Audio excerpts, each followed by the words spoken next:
Hey guys, I'm Andy, and in today's video I'm gonna give you guys a little study guide to help you pass the English 1 STAAR test.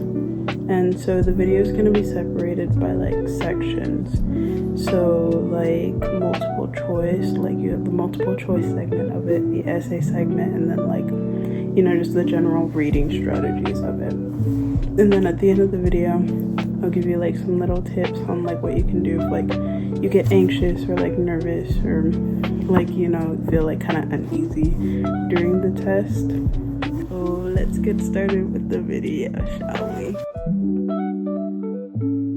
So when it comes to the multiple choice part of the test, I feel that it's the hardest part of the test because you're less likely to get the answer right than you are to get it wrong, because there's 3 choices that are wrong and 1 that's right, you know? So something that my teacher taught me, or more like emphasized more on, was eliminating the wrong answer choices.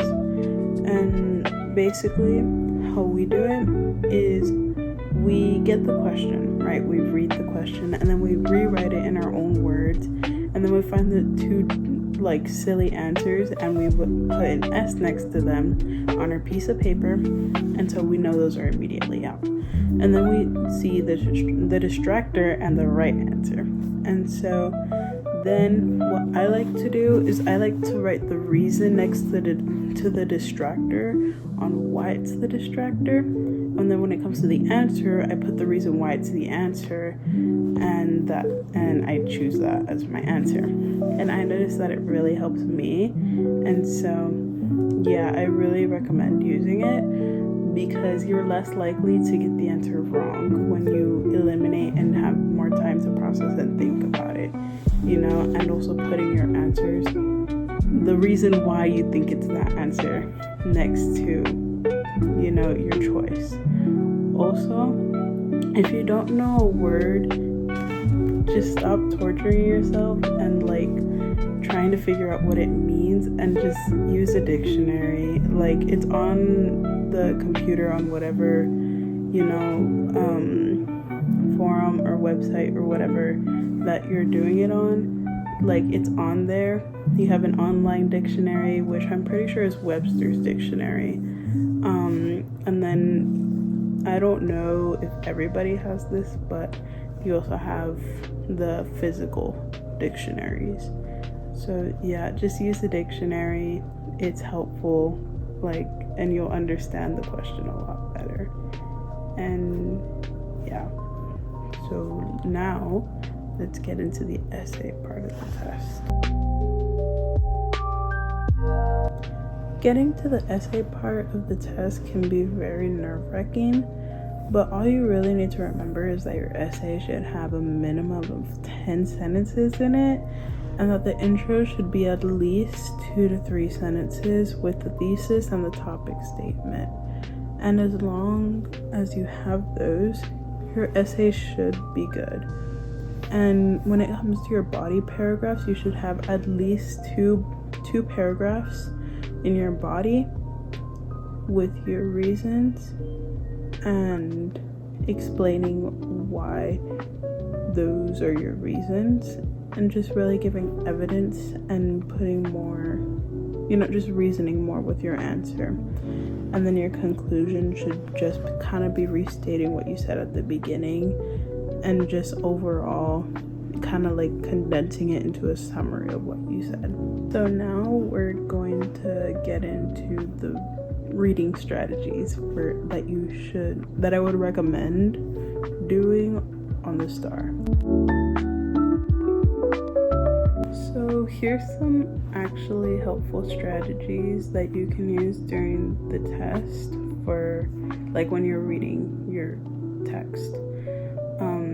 Things like figuring out the genre and the author's purpose, aka PI, persuade, inform, entertain, writing words you don't know and then looking them up later, using race on short response questions, and, you know, just stuff like that. Also figuring out the theme as well can also be really helpful, and just writing like little sentences or something like that next to the paragraphs can also be really helpful. So now that we're all done with all like the tips and kind of like the study guide little thing, I kind of want to give you guys some like tips for when you start to feel as if you're getting like what I call test anxiety, where like you start getting real anxious and you kind of start panicking about the test, you know? So that's what I'm going to talk about next. So here are some things that I think are useful or helpful whenever you get test anxiety during a test. So for one, just taking a deep breath can be really helpful, but I know that doesn't work for everybody. Also, drinking water can be really helpful, like having a water bottle at your desk or on the floor, like just having access to a water bottle, because school water sucks for the most part. But yeah, just having access to water and being able to drink that can really calm you down as well. Also just using breaks as well, like asking to go to the restroom, to just kind of like, you know, get away from the whole, like the environment that's making you anxious. Also, just like the night before, preparing and knowing what you're gonna do on the test, like knowing what strategies you're gonna do and all that stuff, you know. And the night before, it's also really helpful to get really good sleep and eat a good breakfast as well, is what I've noticed. I'm not a big breakfast person, but I tend to eat breakfast on test days because it really does help. But yeah, I also take a little fidget toy with me, like a little squishy, so I can squish whenever like I feel anxious or anything like that.